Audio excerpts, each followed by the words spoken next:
IPL 2025 season కోసం Chennai super kings క్యాంప్లోకి అడుగుపెట్టేశారు రవీంద్ర జడేజా.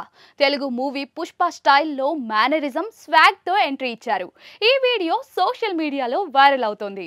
భారత స్టార్ ఆల్రౌండర్ రవీంద్ర జడేజాకు తెలుగు ఐకాన్ స్టార్ అల్లు అర్జున్ హీరోగా నటించిన పుష్ప మూవీ బాగా ఇష్టం. గతంలోనూ గ్రౌండ్లో తగ్గేదేలే అంటూ పుష్ప సిగ్నేచర్ మూవ్మెంట్ చేశారు. సోషల్ మీడియాలోనూ పుష్పలో అల్లు అర్జున్లా కనిపించేలా ఓ పిక్ కూడా పెట్టారు. సీక్వెల్ పుష్ప 2 గతేడాది రిలీజ్ కాగా ఇప్పుడు మరోసారి ఆ స్టైల్ ఫాలో అయ్యాడు జడ్డు. ఐపీఎల్ 2025 కోసం చెన్నై సూపర్ కింగ్స్ క్యాంప్లో అడుగు పెట్టేశారు జడేజా. ఈ వీడియోను సిఎస్కే సోషల్ మీడియాలో పోస్ట్ చేసింది. 2 రోజుల కిందట ఛాంపియన్స్ ట్రోఫీ ఫైనల్లో రవీంద్ర జడేజా విన్నింగ్ షాట్ కొట్టాడు. భారత్ టైటిల్ ని కూడా సొంతం చేసుకుంది. దుబాయ్ నుంచి వచ్చిన జడేజా ఐపీఎల్ 2025 సీజన్ కోసం అప్పుడే చెన్నై సూపర్ కింగ్స్ జట్టుతో కలిశాడు.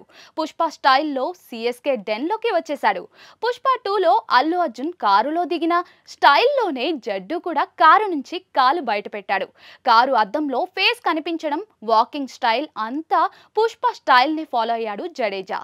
తగ్గేదేలే గెస్చర్ చేసి వీపుపై చరుచుకుని జడ్డు అంటే పేరు మాత్రమే కాదు, జడ్డు అంటే బ్రాండ్ అంటూ డైలాగ్ చెప్పాడు. జడ్డు జెర్సీ నెంబర్ 8 అంటూ టైటిల్ కూడా పుష్ప 2 స్టైల్లోనే ఉంది. వీడియోకు బీజిఎం కూడా ఆ మూవీలోనిదే. ఇలా సిఎస్కే క్యాంప్లో పుష్ప స్వాగ్తో జడేజా అడుగు పెట్టేశారు. జడేజా ఎంట్రీ ఎడిట్ వీడియోను చెన్నై సూపర్ కింగ్స్ సోషల్ మీడియాలో పోస్ట్ చేసింది. మీ స్క్రీన్లపై వైల్డ్ ఫైర్ వస్తోంది అంటూ క్యాప్షన్ కూడా పెట్టింది. ఈ వీడియో విపరీతంగా వైరల్ అవుతోంది. పుష్ప స్వాగ్ ను జడ్డు పర్ఫెక్ట్ గా చేశాడని నెటిజన్లు అంటూ ఉన్నారు.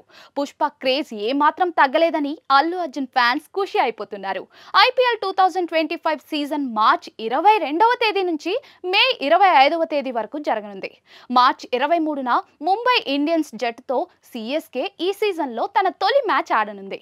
ఛాంపియన్స్ ట్రోఫీ గెలిచాక భారత వన్డే జట్టుకు రవీంద్ర జడేజా రిటైర్మెంట్ ఇస్తాడనే రూమర్లు వచ్చాయి. వాటిని జడేజా కొట్టిపారేశారు. అనవసరమైన రూమర్లు వద్దంటూ ఇన్స్టాగ్రామ్ లో పోస్ట్ కూడా పెట్టారు. తాను వన్డేల నుంచి ఇప్పుడు రిటైర్ కావడం లేదని చెప్పేశారు. తాము కూడా వన్డేల నుంచి తప్పుకోవడం లేదని కెప్టెన్ రోహిత్ శర్మ, విరాట్ కోహ్లీ కూడా క్లారిటీ ఇచ్చేశారు.